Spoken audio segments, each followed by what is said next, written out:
예, 오늘 설교 제목 우리의 믿음을 더욱 온전하게 하시는 하나님. 온전입니다. 완전이 아니라 하나님이 우리를 완전케 하시는 것이 아니죠. 우리의 소망도 우리의 기도 제목도 우리를 완전하게 해 주시옵소서가 아니라 우리가 온전하게. 온전함은 부족함이 여전히 있지만 내 몫을, 내 역할을 감당해 가면서 성숙함의 개념이 있는 게 온전함입니다. 우리가 부모로서 살아갑니다. 부모로서 살아가는데 이 부모됨이 완전해서 부모 역할을 다 하는 것이 아니죠. 여전히 부족하고 또 때때로 연약하지만 내가 부모로서 온전하게 자녀들을 돌보고 양육하고 그렇게 살아가는 것입니다. 우리의 믿음을 더욱 온전하게 하시는 하나님, 우리의 기도의 제목이기도 합니다. 자, 오늘 제가 간단하게 1차, 2차, 3차 전도여행을 지도로 설명을 드렸는데 우리 오늘 18절, 우리 18장 18절 이렇게 시작됩니다. 바울은 더 여러 날 머물다가 어디서 머물었냐면 고린도에서 머무는 겁니다. 지금 고린도에서 이야기가 시작되고 있어요. 고린도 전도는 18장의 1절부터 시작됩니다. 그 후에 바울이 아테네에서의 철학적인 변론을 하다가 고린도에 오게 됩니다. 이 고린도에서 상당히 오랜 기간 머뭅니다. 1년 6개월 동안 머물게 됩니다. 18장 11절에 보면 1년 6개월을 머물며 이렇게 되어 있어요. 그 고린도에서 아주 귀중한 이렇게 한 가정을 만납니다. 그게 아굴라와 브리스길라 부부입니다. 2절 보시면 아굴라라 하는 본도에서 난 본도 지방이에요. 그 본도 지방 유대인입니다. 유대인 한 사람을 만나 글라우디오가 황제입니다. 글라우디오가 모든 유대인을 명하여 로마에서 떠나라. 로마에서 유대인들이 골치 아프니까 로마를 떠나라고 로마에서 거주 제한령을 주는 거죠. 다 떠나게끔 소개령을 내린 겁니다. 로마를 떠나라 하니까 이 사람이 그와 그의 아내 브리스길라와 함께 이탈리아 그 로마로부터 새로 왔습니다. 어디로 왔냐면 고린도에 온 곳입니다. 바울이 그들에게 감해 생업이 같으므로 함께 살며 일을 하니 그 생업은 천막을 만드는 것이라. 천막 만드는 일. 유대인들은 오랜 세월 동안 이 디아스포라로 그렇게 많이 살았습니다. 그래서 부모들이 자식들에게 꼭 자기 기술을 하나씩 가르쳤다고 해요.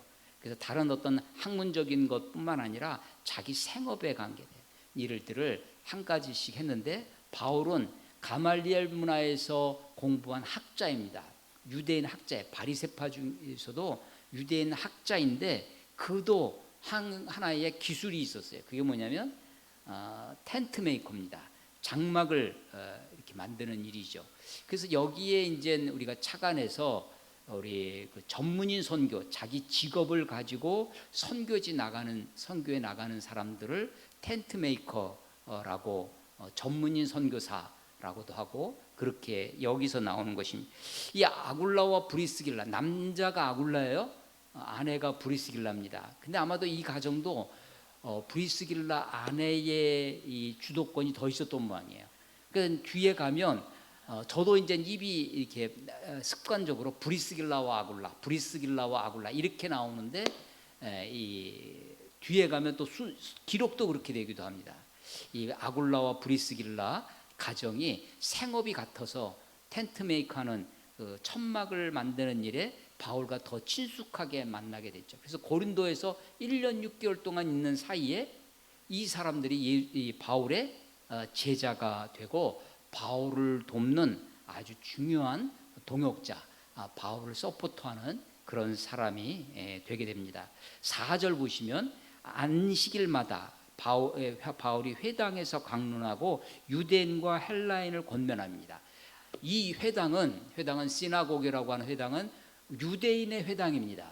그렇지만 유대인만 있었던 것이 아니라 헬라인들도 있었어요. 이방인들도 있었는데 이 이방인들이 헬라인들이 이 고상한 학문, 유대인이 가지고 있는 소위 그때는 구약만 있었지만 그 율법에 대한 하나님을 섬기는 것에 대한 마음이 있었습니다. 그래서 우리 10장에 보면 고넬료 같은 사람도 나오고요. 8장에는 저 에디오피아 니시도 먼 나라 에디오피아에서 그 율법책을 들고 먼 길을 예배하러 왔다가 돌아가는 그 수레에서도 그 율법책을 이사야 선지자의 그 선지서를 읽고 있는 그 모습을 보게 되는 것이죠. 그래서 사도행전에 보면 유대인, 이스라엘 사람, 유대인이 있고 경건한 사람들 이렇게 표현되어 있는 것이 바로 이방인, 헬라인이면서 유대인의 가르침, 율법에 따라서 사는 사람들. 그래서 바울이 회당에서 전도했더니 이 유대인과 헬라인 중에 누가 그 바울의 설교, 바울의 전도에 대항하고 도전하고 시비를 걸었냐면 유대인들이 그랬다는 거예요. 자, BCD 안디옥 1차 전도여행을 다시 한번 회상해 보겠습니다. 13장 가보세요. 13장 38절 39절 바울의 첫 설교, 긴 설교 중에 핵심되는 구절입니다. 13장 38절 39절 다시 한번 읽어보겠습니다. 다 같이 읽어보겠습니다. 13장 38절 39절 시작. 그러므로 형제들아 너희가 알 것은 이 사람을 힘입어 죄사함을 너희에게 전하는 이것이며 또 모세의 율법으로 너희가 의롭다 하심을 얻지 못하던 모든 일에도 이 사람을 힘입어 믿는 자마다 의롭다 하심을 얻는 이것이라. 예. 너희가 알 것은 바울의 설교 중에 지금 강조하는 거예요. 그러면 이 말에 우리가 주목해야 된다고 그랬죠. 이것 너희가 알 것은 이건 꼭 알아야 되는 거예요. 앞에 건 잊어버려도 뭐냐면 이 사람을 힘입어 죄사함을 받는 거예요. 이 사람이 누구예요? 예수. 너희가 십자가에 못 박힌 예수가 그 예수를 하나님이 다시 살리셔서 부활하신 그 사람, 이 사람 예수를 힘입어 내고 죄사함을 얻는다. 복음 핵심이 뭐예요? 예수로 말미암아 죄사함을 얻는 그 죄사함의 기쁨, 죄사함의 확신이 있다는 거예요. 그 또 하나 이 사람을 힘입어 의롭다함을 얻는 것입니다. 의롭다. 그러니까 죄사함은 마치 내 통장에 부채가 빚이 이만큼 있을 때 부채가 없어진 것 같아요. 제로가 됐어요. 근데 내가 내 통장에 자산이 빵원이야. 그 통장 가지고 은행에 가서 내 돈 주시하면 당신 돈 없어요. 아무것도 줄 게 없어요. 자산이 있어야 되는데 그게 뭐냐면 의입니다. 의. 근데 내 의는 없어요. 내 의는 하나도 없어. 행위로 말미암은 의는 없고 오직 예수께서 우리에게 덧입혀 주시는 전가해 주시는 예수의 의가 있어요. 우리를 의롭다고 간주해 주셔. 칭의해 주셔요. 의롭다 하심을 얻는 것. 이 사람을 힘입어. 이게 이제 바울의 로마서의 핵심입니다. 그런데 요 38절 39절 속에 유대인들이 목에 가시가 걸릴 것처럼 싫어하는 문구가 들어있어요. 그게 뭐예요? 그렇습니다. 예. 모세의 율법으로 너희가 의롭다 하심을 얻지 못한다는 이 말 때문에 유대인들이 모세의 율법을 네가 폐하는구나 라고 하는 거죠.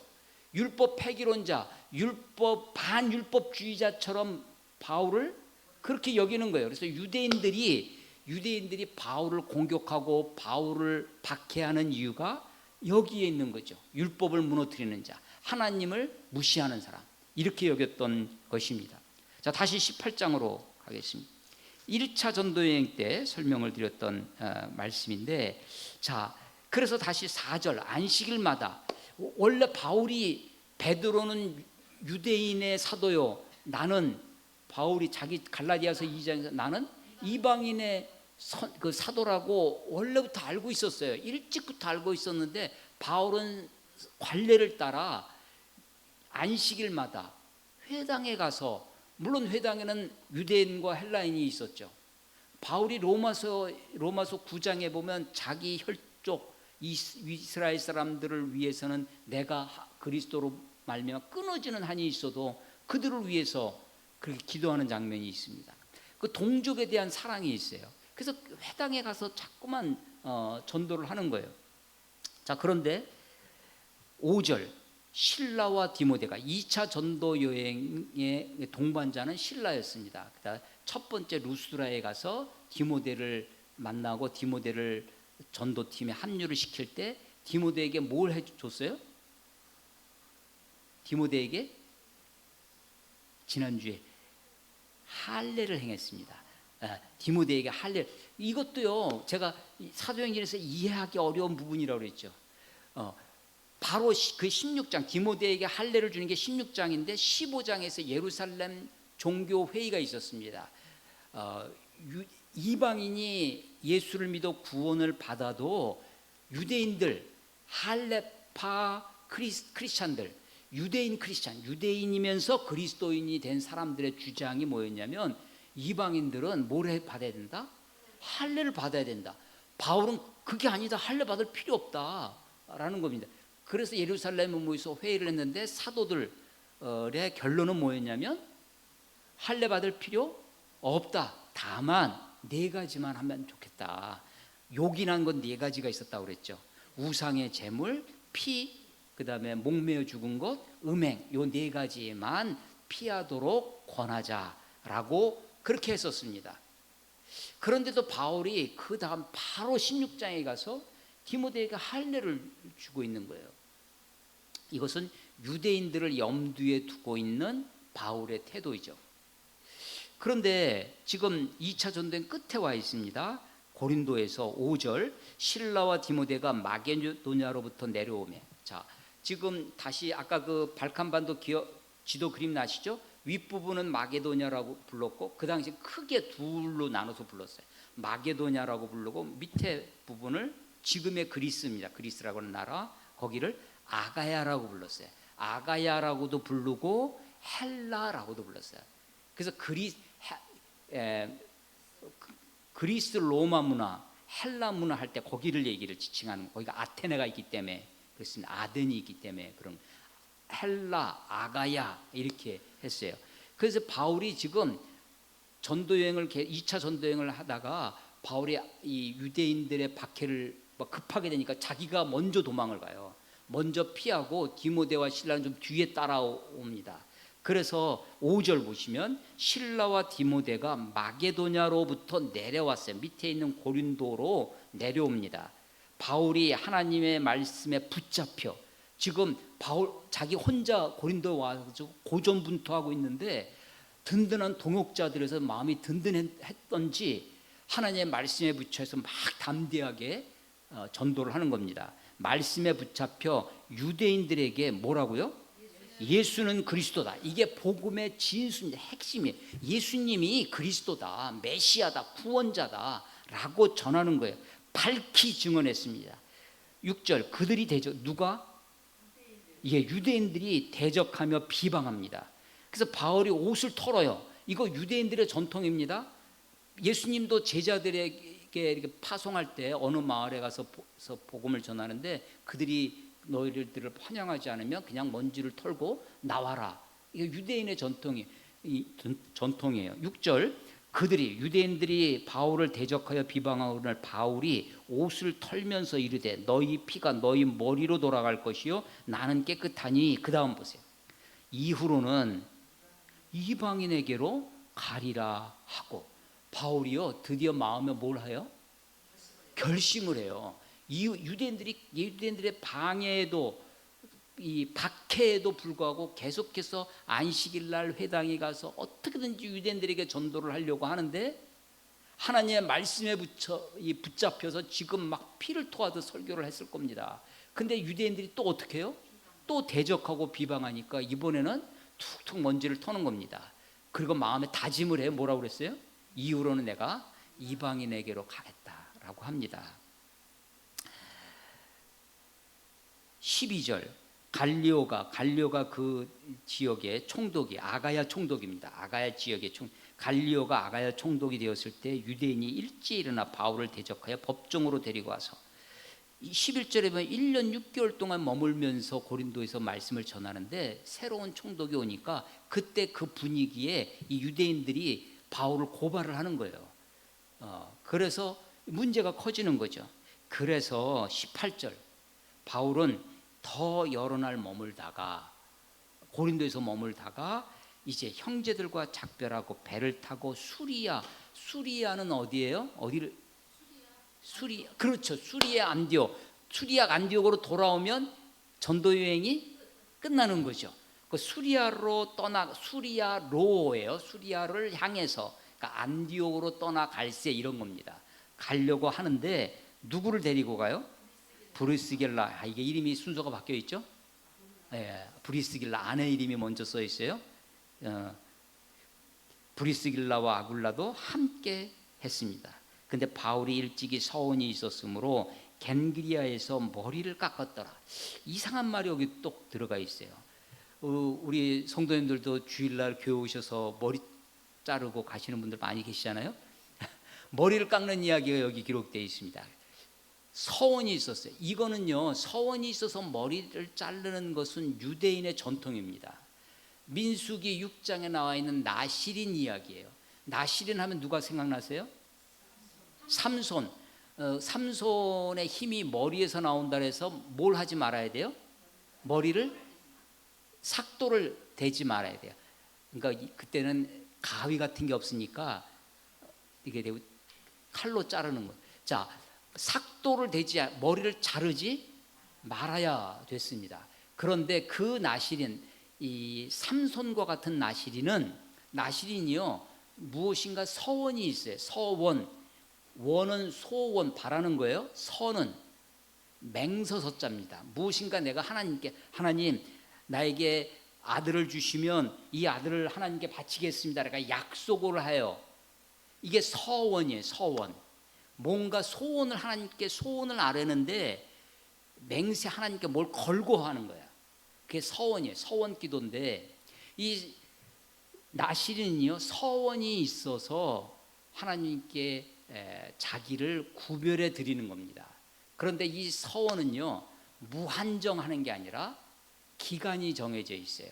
그래서 그 기간 동안 내가 서원을 하고 그 기간 동안 머리를 자르지 않는 겁니다. 그러다가 그 기간이 끝나면, 그래서 내가 이번 30일 동안, 한 달 동안 내가 서원하고 금식하고 하나님께 이렇게 기도합니다. 30일이 끝나면 하나님께 와가지고 이 정결 예식을 드리고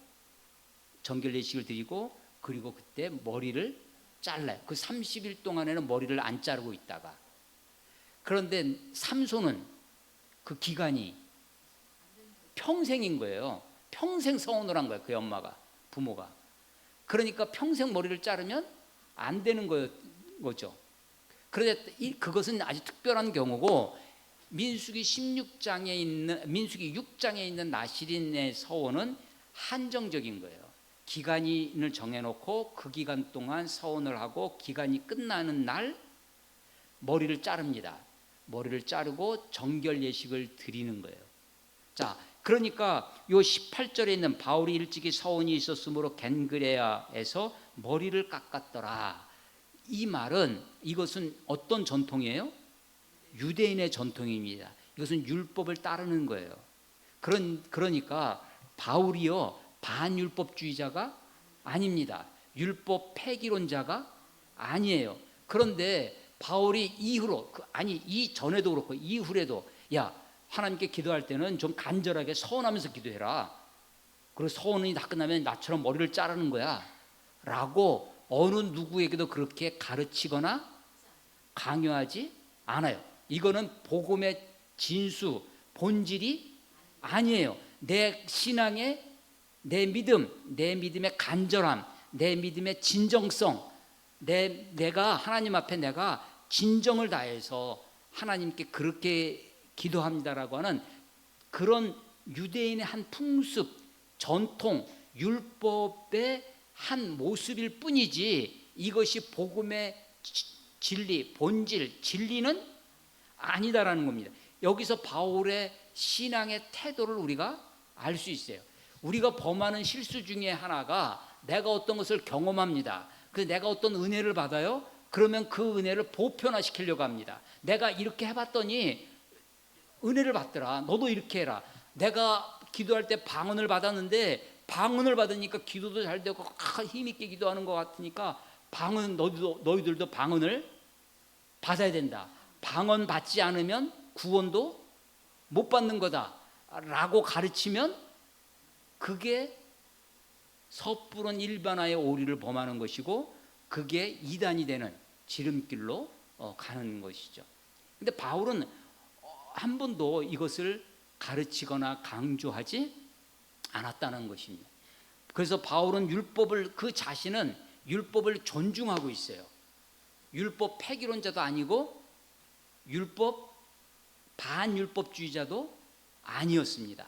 디모데에게 할례를 주는 것 역시 그렇게 이해할 수 있는 것이죠. 무엇 때문에 서원을 했는지, 어떤 서원을 했는지 우리가 알 수는 없습니다. 없어요. 다만 제 짐작에, 이건 제 짐작이에요. 제 짐작에는 바울이 아까 5절, 6절에 있는 내가 이후로는 이방인에게로, 하나님이 나를 이방인의 사도로 부르셨는데 내 마음에 한쪽에 계속 뭐가 있냐면 자기 동족 유대인 이스라엘 사람들에 대한 그 민족에 대한 열망이 있어서 그렇게 자꾸만 가는 거예요. 유대인의 회당에 가서 유대인들에게 복음을 전하는데 계속해서 어려움이 생기는 겁니다. 그래서 그런 것을 계속해서 겪으면서 아하, 내가 이후로는 이방인으로 가겠다. 하나님이 나를 부르신 대로 처음 다메섹 도상에서 아나니아를 통해서 나에게 말씀하셨던 것처럼 그렇게 서원하지 않았을까라고 짐작을 하게 됩니다. 자, 그런데 그렇게 겐그리아는 고린도에서 가까운 항구 도시입니다. 지금 그 겐그리아 지방에 가면 그 해변가 거기를 볼 수 있어요. 여기가 바로 이 바울이 머리를 깎은 곳이야 하는 곳을 기억은 안 나시겠지만 거기 가봤습니다.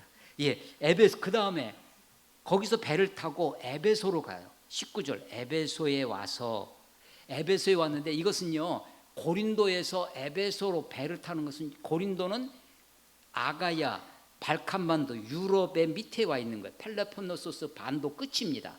거기서 배를 타고 아시아 에베소로 온 겁니다. 에베소로 온 거예요. 그 에베소에 와서 그들을 거기 머물게 하고, 그들이 누구예요?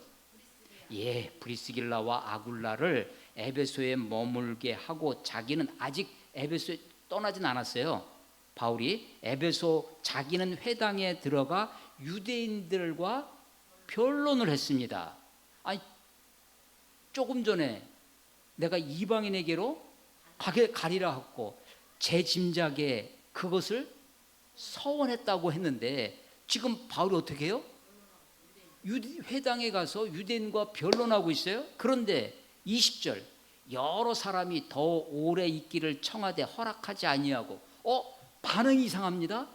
다른 곳은요 유대인들의 바울이 내 말을 듣고서는 유대인들이 막 손들고 막 대항하고 대적하고 박해하고 했는데 이 에베소는 어떻게 됐어요? 분위기가 어떤 분위기예요? 환영하는 분위기입니다. 환영하는 분. 그런데 바울은 어떻게 해요?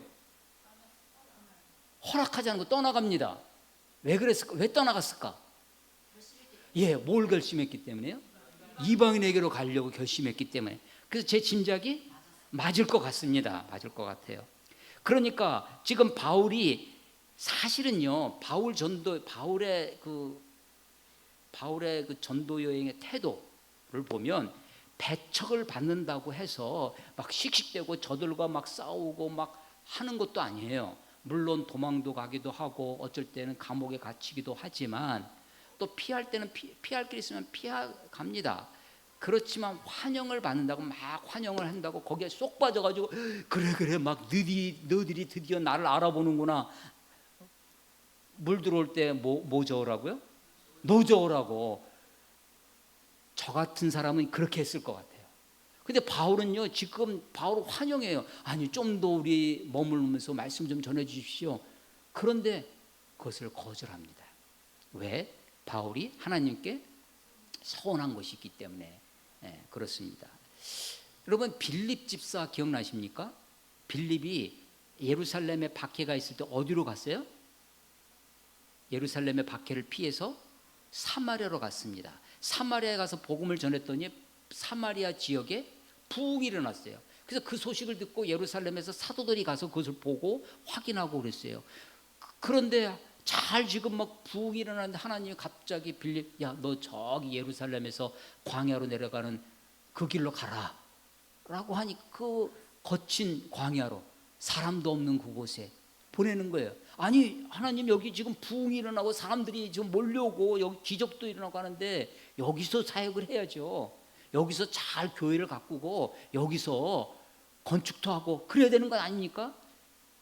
근데 빌립은 어떻게 해요? 예, 하나님의 성령의 부르심에 순종해서 가는 거예요. 우리가요 그리스도인들이 가지고 있는 착각이 있습니다. 상황이 열리고 환경이 좋아지면 그게 하나님의 뜻이라고. 예, 그렇습니다. 요나 기억하세요? 요나가 하나님이 다시스로 가라고 했더니 거기 불순종하고 니느웨로 갔습니다. 니느웨로 가려고 했더니 욥바라고 하는 항구에 갔더니 마침 뭐가 있어요? 배가 있어요. 아니 요즘은 지금은요 현대는요 항구에 가면 그 여객선이 몇 날 며칠 몇 시에 출발하는 것이 스케줄이 있습니다. 고대는 그런 스케줄이 없는 겁니다. 때마침 배가 있을 리가 없는 거예요. 한 달, 두 달, 1년, 2년 기다리다가 배가 있으면 타고 가는 거예요. 그런데 마침 야, 내 계획대로 되는구나, 내 뜻대로 되는구나 라고 했을 때 그때가 함정에 빠지는 수가 있다는 거죠. 근데 바울이 지금요 더 오래 있기를 원했지만 거절합니다. 거절하고 갈 때 누가 남아 있어요? 에베소에 브리스길라와 아굴라가 남아 있는 거예요. 그리고 21절 작별하고 그 에베소를 해서 작별하고 이르되 만일 하나님의 뜻이면 너희에게 돌아오리라 하고. 자, 이게 약속이에요? 약속이 아니에요? 안 약속이에요? 이게요 보통 우리 목사님들한테 누가 와서 뭐 할 때 목사님들이 하는 얘기가 있어요. 기도해 보겠습니다. 이건 예, 하나님의 뜻이면, 이게 하나님의 뜻이면 너에게로 돌아오려. 제가요 선교지에 많이 다녔거든요. 선교사님들이 목사님 도와주세요 도와주세요. 그래 내가 근데요 오겠다라는 말은 까지는 못하고 하나님께서 허락하시면 아직 다시 못 가본 데도 많이 있는데, 예, 만일 하나님의 뜻이면 너에게로 돌아오리라. 아마도 좋은 분위기, 환영의 분위기 더 있어 주기를 아마도 마음에 있고 싶은 마음도 있었을런지 모릅니다. 근데 자기가 서운한 것이 있어서 서둘러서 그들과 작별하고 떠나갑니다. 21절 끝에 배를 타고 에베소를 떠나 가이사랴에 상륙하여 올라가 교회의 안부를 물은 후에 안디옥으로 내려가서, 자 여기 올라갑니다. 상륙하여 올라가고 안디옥으로 내려가요. 이 올라가고 내려가는 거기에 이게 아주 관용적인 문구예요. 자 우리 순천에서 서울로 어떻게 해요? 올라갑니다. 올라가요. 이건 다 우리는요 대한민국에 사는 사람들은 다 서울로 갈 때 어떻게 해요? 다 올라가요. 다 상경합니다. 상경해요. 고향에 내려가는 건 다 낙향하는 거예요. 낙향하는 거예요. 낙향. 그래서 여기는요 올라가 이 단어는요 어디에 쓰는 단어냐면 예루살렘에 쓰는 단어예요. 근데 너무나 그 당시 사람들은 이걸 다 알았어요. 이 단어를. 그래서 예루살렘이 생략되어 있어요. 친절한 번역가, 공동번역, 새번역, 쉬운 성경은 거기에다가 예루살렘으로 올라가를 넣어놨습니다. 근데 우리 개혁성경은 올라가 이게 예루살렘이 생략되어 있어요. 영어 성경 NIV도 보니까 예루살렘이 들어 있습니다. 그러니까 가이사랴에 상륙해서 예루살렘에 갔다가 예루살렘 교회의 안부를 물어보고 그리고 안디옥으로 갔습니다. 안디옥으로 내려가서 거기서 23절 얼마 있다가 떠나, 문장이 이어져요. 그런데 사실은 안디옥에 도착했으니까 2차 전도 여행이 끝난 거예요. 근데 이게 내려가서 얼마 있다가 이어지니까 2차 전도 여행이 지금 어디서 끝나는 거지? 여기서 끝난 거예요. 그리고 얼마 있다가 그냥 얼마 있는 것 같지만 학자들은 이게 한 1년 정도라고 생각을 합니다. 꽤 있었던 거죠. 자, 얼마 있다가 어디를 떠났어요? 안디옥을 떠난 겁니다. 3차 여행을 시작한 거예요. 그러니까 2차 여행의 끝과 3차 전도여행의 끝이 너무나 자연스럽게 그냥 넘어갑니다. 갈라디아가 1차 전도여행 지역이에요. 비시디아, 안디옥, 이고니온, 루스드라, 더베, 이게 다 갈라디아 지역입니다. 갈라디아와 부르기아 땅을 차례로 다니며 모든 제자들을 굳건하게 하니라. 자, 3차 전도여행의 시작이 너무 자연스러워요. 좋게 표현해서 자연스럽습니다. 좀 전에 심심합니다. 2차 전도여행 시작할 때는요, 바울이 뭔가 계획이 있었어요. 야, 우리 옛날 그 갔던 곳에 돌아보자. 그러다가 뭐가 일어났어요?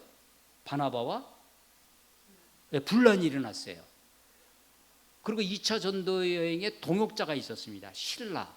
근데요, 3차 전도여행은요, 계획도 없어요, 바울이. 동역자도 소개하지 않습니다. 바울의 전도 여행이 뭐가 됐냐면, 이게 우리 여기 뭐라고 써 있어요? 일상이 됐어요. 일상이. 바울이 전도 여행 다니는 것이 1차 전도 여행 처음 13장에서 안디옥 교회에서 1차 전도 여행 시작되는요, 금식하고 기도합니다. 막 안수를 받아요. 교회로부터 안수를 받아서 막 환영을 받고 파송을 받습니다. 그리고 성령의 인도를 받아서 그렇게 가요. 시작은. 근데 2차 전도 여행은 어떻게 시작해요? 누구의 계획? 바울의 계획으로 시작됩니다. 야, 우리 옛날 1차 바울의 계획부터 시작돼요. 그리고 막 팀도 꾸렸습니다.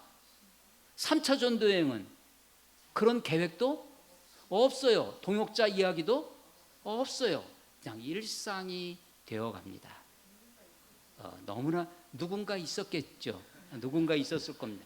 뒤에 보면 우리가 라는 말이 들어가기 시작해요. 우리는 누구예요? 거기에 누가 들어있다는 거예요? 최소한, 그렇죠, 누가가 들어있는 거예요. 누가가 쓰고 있으니까. 그리고 뒤에 있다 보면 바울과 동행하는 자들이, 이런 말이 있어서 누군가 있었죠. 그렇지만 그게 지금 중요한 것이 이제는 아니에요. 그래서 1차, 2차, 3차가 지금 모양이 달라지고 있습니다.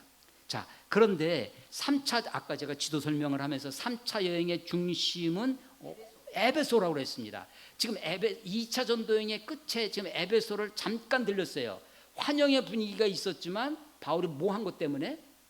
서원한 것 때문에. 이거 서원한 것 때문에는 제 짐작이었습니다. 그래서 서원한 것 때문에 그들의 요청을 거절을 하고 마무리하고 왔어요. 그렇지만 거기에 누구를 남겨뒀어요? 브리스길라와 아굴라를 남겨두었습니다. 상황 이해되시죠? 그 남겨둔 에베소, 누가 없어요 지금? 바울은 없어요. 바울이 없는 에베소입니다. 바울이 없는 에베소의 이야기입니다. 24절, 알렉산드리아에서 난 아볼로라 하는 유대인이 에베소에 이르니, 이 에베소는 어떤 에베소냐면 바울이 있어요 없어요? 없어요. 바울 대신에 누가 있어요? 브리스길라와 아굴라가 있는 에베소입니다. 이 에베소에 이르렀어요. 이 사람은 언변이 좋고 성경에 능통한 자라. 언변이 좋다라는 이야기가 단지 말빨이 있었다 이게 아니라 학식이 높았다라는 겁니다. 알렉산드리아는 그때 고대에, 지금도 알렉산드리아 박물관, 알렉산드리아 도서관, 이 고대 알렉산드리아 도서관이 굉장히 유명했습니다. 그래서 이 알렉산드리아가 학문의 도시였어요. 그래서 이 알렉산드리아, 이 언변이 좋고 하는 것은 학식이 많은 이런 뜻이에요. 배운 게 많은 이런, 언변이 좋고 거기다가 성경에 능통한 자예요. 이 성경은 어떤 성경? 구약입니다. 그가 일찍이 주의 도, 그런데 이 사람은요 특별했어요. 주의 도를 배워. 이 주는 누구예요? 예수님입니다. 주의 도를 배웠는데 열심으로 예수에 관한 것을 어떻게 해요? 자세히 말하며 가르쳤습니다. 희한한 사람이죠. 에디오피아 내시도 어디서 그 율법에 대한 관심이 있었는지, 유대인이 믿는 하나님을 예배하기 위해서 거기서부터 오는 거예요. 고넬료도 어떻게 그가 기도와 구제가 하나님께 상달되도록 그런 로마 사람이 된 거죠. 근데 이 사람도 알렉산드리아에서 나가지 흩어진 유대인 디아스포라 중에 한 사람이었습니다. 성경에 능통했어요. 그런데 그가 예수 이야기를 알고 있었어요. 주의 도를 배워서 그 예수에 관해서 많이 가르친 사람이, 그것도 자세히 말하며 가르쳤어요. 그런데 뭐만 알아요? 요한의 침례만 알 따름이라. 예, 우리 이제 침례교는 이제 세례라고 있는 것도 다 바꿔서 침례라고 바꿔서 읽습니다. 제가 어렸을 때 중학교 1학년 때부터 침례교를 다녔는데 세례라고 읽으면 목사님한테 혼났습니다. 혼나던 시절이 있었습니다. 근데 조금 지나니까 성경이 서점에 가서 보면 침례교용이라는 있습니다. 그러면 그것은 다 인쇄 자체가 침례로 되어 있어요. 당연히 제가 가지고 있는 성경도 침례라고 되어 있습니다. 이게 주석 성경이 많이 발달하기 시작했어요. 처음에 옛날에는 그냥 성경만 있었어요. 그러다가 조금 지나니까 관주 성경이라는 게 나왔습니다. 그래서 그때 이렇게 세로로 책이 다 세로였어요. 근데 위에 보면 이렇게 아주 깨알 같은 글씨로 밑에 기역, 니은, 디귿 표시가 있어. 위에 보면 기역은 뭐 사도행전이면 저 구약 이세 어디를 보시오, 이렇게 관주가 되어 있어요. 주자는 구술 주자입니다. 관자는 꿰를 관자, 구술을 꿰듯이 성경 말씀들을 구술을 꿰듯이 그렇게 관련된 성경 구조를 이렇게 해놓은 관주 성경이 있었어요. 그러다가 이제 주석성 막 설명이 달려 있는 성경이 나오기 시작하는 거예요. 너무나 기뻤어요. 그래서 이제 성경을 대학교 때 그 톰슨 성경이라고 지금도 있는데, 톰슨 성경이라는 것 그때 돈으로 굉장히 비쌌습니다. 돈을 모으고 모여서 성경을 사가지고 이제 막 그것을 읽고 예, 그건 당연히 세례라고 써 있는 거죠. 목사 안수를 받으려고 이제 가는데 구술 그 면접 시험이 있어요. 이제 논술을 이렇게 쓰는 것도 있고, 딱 가는데 목사님, 나이 많은 목사님 한 방에 한 분씩 앉아 계세요. 내가 옮겨 다니면서 7개 방을 지나가면서 이제 그분마다 다 테스트를 그 자기 분야에 대해서 하는 거예요. 한 분 가는데 들어가자마자 막 야단치는 침례교 목사가 되려고 하는 사람이 세례라고 써 있는 책 성경을 들고 오냐고. 그러던 시절도 있었다라는 겁니다. 여기 그래서 이게요, 우리나라만 있는 현상이에요. 우리나라만. 다른데 영어도요 다 베프티즘이라고 하는 한 단어입니다. 근데 우리나라만 이게 번역이 되어 오면서 번역이 두 가지가 된 거예요. 세례와 침례로 번역이 되어 있던 거죠. 제가 어렸을 때만 해도 다른 장로교나 뭐 감리교나 이런 데서 세례를 받고 오신 분들도 우리 교회 오면 다 침례를 받도록 했어요. 다 침례를. 근데 이제 세월이 좀 지나고 특히 제가 좀 유해서 그 말씀을 그렇게 안 드렸는데, 자 보세요. 에베소에 왔는데 이 사람은요, 이 아볼로라고 하는 사람이에요. 아볼로가 알렉산드리아 사람이고 언변이 좋고 성경이 능통했는데 주의 도를 배우고 예수를 전하는데 요한의 침례만 알 따름이었습니다.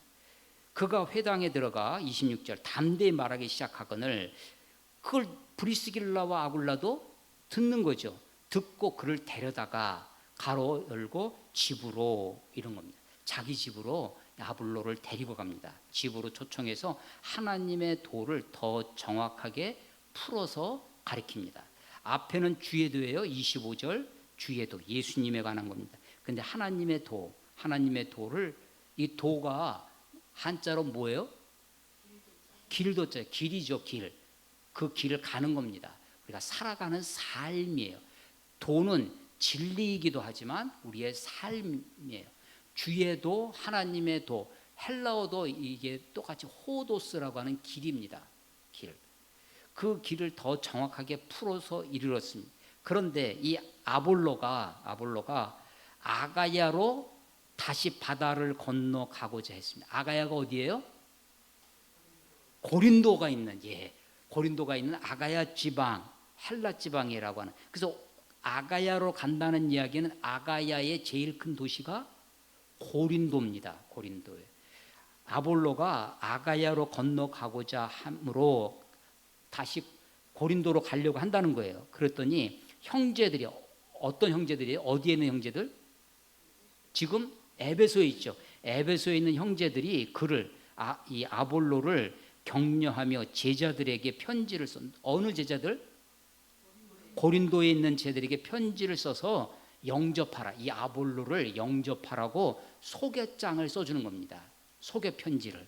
일종의 신용장입니다. 저 사람이 누구야? 의심하고 바라다 볼 텐데 지금 에베소 형제들이 고린도에 있는 제자들에게 일종의 신용장을 써주는 거예요. 그래서 그 편지를 가지고 그가 갑니다. 그가 감에 은혜로 말미암아 믿은 자들이 많은 은혜를 주니 이는 성경으로서, 성경은 어떤 것? 예, 성경 구약입니다. 성경으로서 뭐라고? 예수는 그리스도라고 증언하며 공중 앞에서 힘있게 유대인의 말을, 유대인들은 똑같이 성경을 가지고 있죠.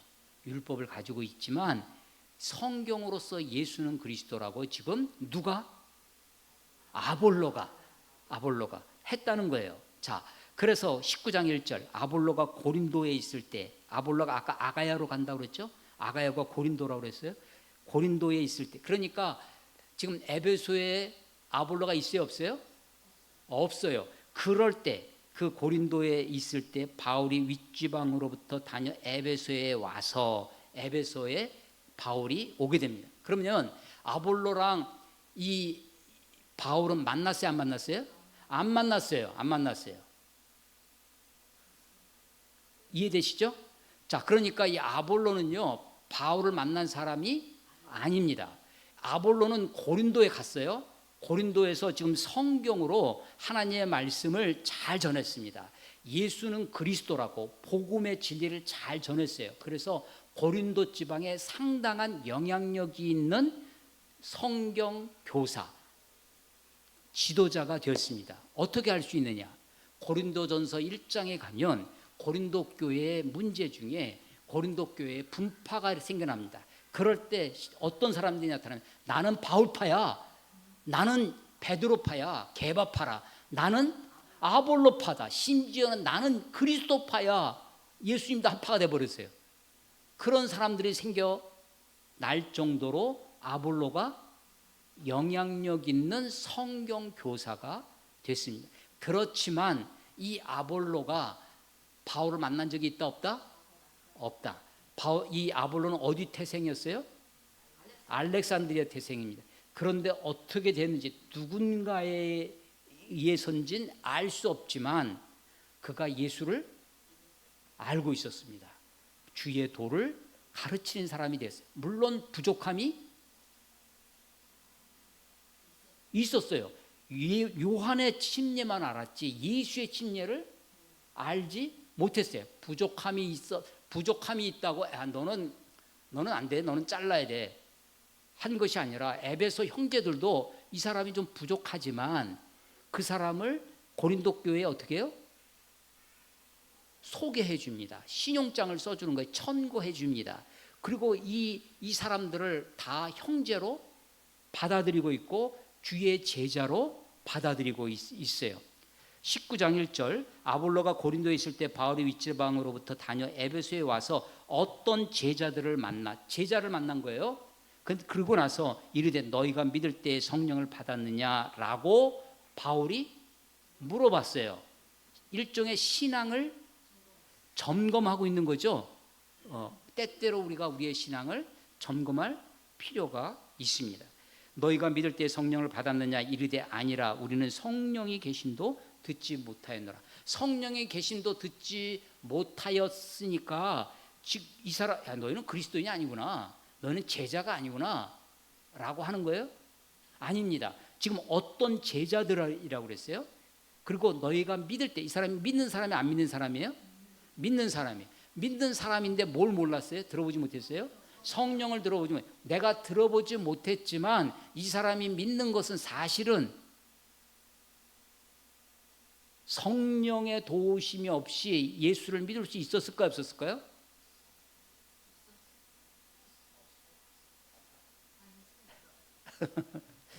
예, 아니요 대답하시오. 요즘 청문회 유행 문구인데. 예, 자 보세요. 이 사람이 어떤 제자입니다. 너희가 믿을 때 믿었어요? 안 믿었어요? 믿었어요. 믿었지만 부족함이 있어요, 없어요? 있어요. 너희가 부족함이 있다고 해서 이 바울이 야, 너 이거 믿는 것도 아니야. 넌 제자도 아니야. 넌 그리스도인이 아니야라고 잘라버리는 것이 아닙니다. 이 사람이요, 성령이 계신도 듣지 못했지만 제 생각에 저는 제가 믿기에 이 사람이 예수를 믿는 것 자체가 성령의 도우심. 여러분, 갓난아이가 태어납니다. 응애하고 태어나자마자 내가 태어났구나, 내가 사람이구나라는 것을 알 턱이 없어요. 그가 아기가 태어나면 이제 소리, 빛 이런 것에 반응하기 시작합니다. 점점점 자기 몸의 통증, 촉감, 감각, 청각 이런 것들이 발달하면 소위 오감이 발달하면서 지각이 생겨납니다. 그러면서 인지가 발달하기 시작하면서 내가 살았구나, 내가 생명체구나 라는 것을 알아가요. 거기다가 점점 자아가 생겨나면서 인간이 되어져가는. 그런데 그렇게 되지 않는 어린아이라고 인간이 아닌 것이 아니고, 그 사람도 동일하게 귀하게 온전한 인간이죠. 자, 그래서 믿을 때에 성령을 받았느냐 했더니 성령이 계신도 듣지 못하였노라라고 답하니까, 야, 너 그래서 되겠느냐? 지금부터 오늘부터 성령 받기를 위해서 우리가 기도하자. 자, 찬송 부르고 박수 치고 금식기도 하고 막 주여 삼창하고 하면서 성령 받기를 바울이 했던 것이 아닙니다. 그리고 나서 3절 바울이 이르되 그러면 너희가 무슨 침례를 받았느냐? 대답하되 요한의 침례니라. 예, 지금 조금 전에 아볼로가 바울이 없는 에베소에 와가지고 언변이 좋고 학식이 많고 특히 성경의 정통에서 주의 도를, 예수에 관한 것을 열심히 자세히 많이 가르쳤지만 부족함이 있었습니다. 그 부족함이 브리스길라와 아굴라가 열심히 교회를 섬기고 하지만 브리스길라와 아굴라가 그것을 채워주지는 못했습니다. 다만 그 부족한 아굴라라도 브리스길라와 아굴라가 그를 품어주고, 물론 말씀을 가르치는 것은 누구였겠어요? 아볼로였죠. 브리스길라와 아굴라가 뭘 가르쳤다는 말은 없습니다. 그러나 이부들은 아굴라가 잘 이 에베소 교회에서 형제들과 그리고 하나님의 도를 자기도 부족하지만 이 아볼로에게 열심히 또 가르쳤을 것입니다. 전해줬을 것입니다. 그 아볼로가 여전히 이제 고린도로 가고 아볼로가 없는 에베소에 여전히 부족함이 있었죠. 바울이 와서 그걸 보고 그걸 이제 지적하는 거예요. 그런데 성령도 들어보지 못했다고 하는 이 에베소의 성도들, 에베소의 제자들에게 성령 받기를 위해서 지금부터 성령 집회 한 것이 아니라, 지금 바울이 뭐라고 묻냐면 무슨 침례를 받았느냐? 요한의 침례이다. 요한의 침례까지는 이 사람들이 받았다는 거죠. 그랬더니 4절 바울이 이르되 요한이 회개의 침례. 그래서 요한의 침례의 성격을 딱 규정해 주는 거예요. 뭐예요? 회개의 침례를 베풀며 백성에게 말하되 내 뒤에 오시는 이를 믿으라 하였으니 이는 곧 예수라 하거늘. 자, 바울의 첫 번째 설교 13장의 제일 핵심되는 구절 38절 39절을 우리가 아까도 읽어봤습니다. 자, 이 사람을 힘입어 무엇을 받고? 죄사. 이 사람을 힘입어 의롭다 함을 얻는 것입니다. 죄사함은 마치 부채가 없어지는, 탕감되는 것과 같고, 의롭다 함을 얻는 것은 내 자산이 무한대로 커지는 것과 같은 그런 것입니다. 자, 회개의 침례, 요한의 침자는 잠길 침자, 물에 잠기는 겁니다. 그래서 요한이 어디서 침례를 베풀었냐면 요단 강에서, 예수님도 그래서 요단 강에 가서, 그래서 침례를 받을 때 강으로 내려가, 물로 내려가, 물을 떠다가 하는 것이 아니라 물로 내려가서 잠기는 것입니다. 그래서 요한의 침례까지는 받았는데 예수의 침례를 받지 못했어요. 그래서 5절 그들이 듣고 주 예수의 이름으로 침례를 받았습니다. 그러니까 이 사람들은 침례를 몇 번 받았어요? 2번 받았습니다. 첫 번째는 요한의 침례, 두 번째는 예수의 이름으로 침례를 받았습니다. 자, 요한의 침례는 요한이 직접 살아나가지고 요한이 와가지고 요한이 준 침례예요? 아니죠. 요한의 이름으로. 어떤 뜻으로? 회개의 뜻. 내가 내 죄를 사하여 주십시오. 내가 내 죄를 용서해 주십시오. 하고 그렇게 침례를 받는 거예요. 자, 예수의 침례, 예수의 이름으로 침례를 받는 것은 예수님이 직접 침례를 주는 것이 아니라 예수의 이름으로 침례를 주는 것입니다. 예수의 이름의 침례는 로마서 6장을 봐보세요. 로마서 6장. 로마서 6장 3절. 로마서 6장 3절. 무릇 그리스도 예수와 합하여 침례를 받은 우리는 그의 죽으심과 합하여 침례를 받는 줄 알지 못하느냐? 그러므로 우리가 그의 죽으심과 합하여 침례를 받음으로 그와 함께 장사되었나니 이는 하나님의 영광으로 말미암아 그리스도를 죽은 자 가운데서 살리심과 같이 우리로 또한 새 생명 가운데 행하게 하려 함이라. 예, 그래서 침례는요, 물속에 잠김으로 죽음을, 물속에서 올라옴으로 다시 부활함을 예수와 함께, 물론 예수의 이름으로 하는 것입니다. 그러나 그것이 담고 있는 것은 예수와 함께 죽고 예수와 함께 사는 것입니다. 우리가 세례라는 것을 합니다. 세자는 씻을 세자예요. 뭘 씻겠어요? 죄를 씻어요. 그러면 요한의 침례, 예수의 침례 어디에 가까워요? 요한의 세례는 우리의 죄를 씻는다는 의미가 있어요. 그래서 물을 떠다가, 그래서 우리는 그것을 살수, 물을 뿌린다.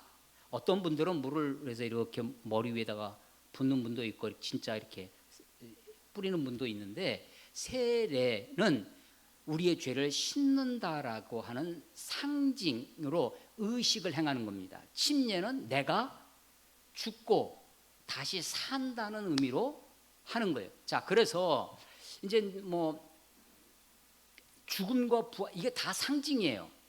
요 지금 요한의 침례나 예수의 침례나 다 상징입니다. 의식이에요. 그런데도 의식, 뭐 그까지 의식 안 하면 되지 하는 게 아니었습니다. 바울은 이것을 요한의 침례를 받았다고 하는 그들에게도 여전히 예수의 이름으로 침례를 주고 있는 겁니다.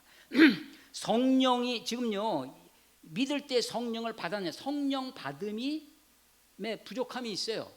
그렇다고 예수 믿는 것을 부정하는 것이 아니라는 것을 알아야 됩니다. 성령을 받았느냐라고 묻고서 성령 받기 위해서 우리가 성령 받아서 막 방언하고 뭐 예언하고 막 하는 것을 하는 것이 아니었습니다. 오히려 침례를 행하고 있다는 것입니다. 그리고 나서 6절, 바울이 그들에게 안수함에 성령이 그들에게 임하심으로 방언도 하고 예언도 하니 모두 12사람쯤 되니라. 자, 그래서 사도행전에 방언은 딱 3번 나옵니다. 하나가 사도행전 2장의 오순절, 그다음에 사도행전 10장의 고넬료, 사도행전 19장의 에베소. 이 3가지는 다 표적으로서의 방언입니다. 어디 한 군데도 방언 받기 위해서 집회를 한 적이 없고 방언을 받으라고 그렇게 요구하고 가르친 적이 없다는 것을 기억해야 합니다. 8절, 바울이 회당에 들어가 석 달 동안 담대히 하나님 나라를 강론하고 권면하는데 어떤 사람들은 마음이 굳어 순종하지 않고 무리 앞에서 이도를 비방합니다. 바울이 그들을 떠나 지혜들을 따로 세운 곳이 어디냐면 두란노 서원이었습니다. 그래서 거기서 날마다 강론해요. 자, 유대인의 회당은 언제 가요? 안식일 날. 두란노 서원은 어떻게 갔어요? 날마다 갔어요. 왜? 안식일과 상관이 없는 이방인들이기 때문에. 그렇죠. 그래서 그가 이 에베소에서 2년 동안 두란노 서원을 중심으로 하나님의 말씀을 전하게 되는 것입니다. 자, 오늘 설교 제목이 뭐예요? 우리의 믿음을 더욱 온전하게 하신 하나님. 자, 온전한 것이 무엇이냐? 예수 믿고 구원받으면 됐지. 아니, 내가 하나님 믿고 내가 하나님 성경 읽고 기도하면 됐지. 뭐 굳이 교회 이렇게 너 열심히 다니고 뭐 봉사하고 그럴 필요 없고, 뭐 주의 성수한다고 뭐 11조하고 뭐 이런 게 없고 네가 하나님께 기도하고 그러면 되지 않느냐. 그런데 여러분, 성경은 그렇게 가지 않습니다. 여러분요, 성경은요, 우리가 온전하게 되는 것이 성령을 받았느냐라고 하는데 바울이 지금 굳이 의식이라고 하는 요한의 침례라고 하는 의식, 거기에서 예수 이름으로 침례를 가르치고 받고 합니다. 사도행 1차 전도 여행에 이신칭의의 교리, 바울의 첫 번째 설교에서 복음의 정수를 이야기하고 2차 전도에서 사람이 계획하지만 하나님이 인도해 가시는 그 삶의 여정을 우리가 보았습니다. 3차 전도 여행에서 그는 자기도 이제 계획도 없어요. 동역자 뭐 이런 의식도 없습니다. 그런데 그가 오히려 이런 의식, 율법을 폐하지 아니하고 반율법주의자가 아니고 그가 할 수 있는 최선을 다해서 삶이 온전케 되어져 가는 모습을 보게 되어집니다. 사도행전 복음이 어떻게 예루살렘에서 유대와 사마리아 땅끝까지 증거되어지는 복음의 확장만이 아니라 바울의 전도 여정에서 나타난 바울의 삶의 태도, 그가 신앙하는 모습, 그가 하나님의 말씀을 대하는 태도, 그 말씀을 행하는 삶의 모습들을 우리가 보게 됩니다. 우리의 믿음이 하나님 앞에 조금 더 나은 모습으로 본질을 추구해 가면서도 우리가 무엇이 더 중요한 것인지, 무엇이 더 소중한 것인지를 붙들고 살아갈 수 있었으면 좋겠습니다. 침례식을 7월 20일 날 우리가 수련회 가서 좋은 환경에서 하려고 하고, 바라기는 우리 이제 세례를 받으신 분들이 있다면 기도해 보시고 함께 우리 침례를 그래서 이 종교 개혁 때요 유아 세례를 받았어요. 유아 세례를 받았는데 보니까 그건 아니구나. 내가 믿는 믿음을 고백하는 내가 그것도 세례가 아니라 침례를 받아야 되겠구나 해서 침례를 받는 사람들이 나타나기 시작했습니다. 그 사람들을 어렸을 때 그때 우리는 세례 침례 용어가 우리만 다르다고 했죠. 저 어려서 베프티즘을 받았는데 유아 베프티즘을 받았는데 또 작년이 됐는데 또 받는다고? 다시 받는다고? 그래서 그 사람들을 뭐라고 불렀냐면 재침례파, 재세례파, 아나베프티스트라고 불렀습니다. 아나베프티스트. 그런데 정작 그 사람들은, 그 아나베프티스트들은 나는 안 받은 것을 받는 것이지 다시 받는 것이 아니다. 나는 제자로 붙일 필요가 없다. 재침례 교회가 아니라 그냥 나는 첫 침례를 받는 것이다. 그래서 침례 교회가 되는 것이에요. 요한의 침례를 받았지만 예수 이름의 침례를 또 받는구나. 침례를 또 받는 것이 아니라 예수 이름의 침례를 처음 받는 것입니다. 물론 의식입니다. 그러나 이 의식이 담고 있는 소중한 의미를 우리가 붙들고 살아가는 저 여러분이 될 수 있었으면 좋겠습니다. 기도하겠습니다. 하나님 아버지, 은혜를 감사합니다. 오늘도 주님 앞에 나왔습니다. 찬송을 부르고 기도를 올리며 주의 말씀에 귀를 기울입니다. 하나님, 우리에게 말씀하여 주시고 우리의 삶을 인도하여 주시옵소서. 사람이 자기의 길을 계획한다 할지라도 걸음걸음을 인도하시는 이가 우리 하나님이신 것을 고백합니다.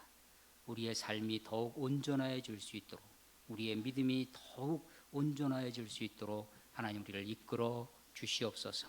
예수님의 이름으로 감사하며 기도드렸사옵나이다. 아멘.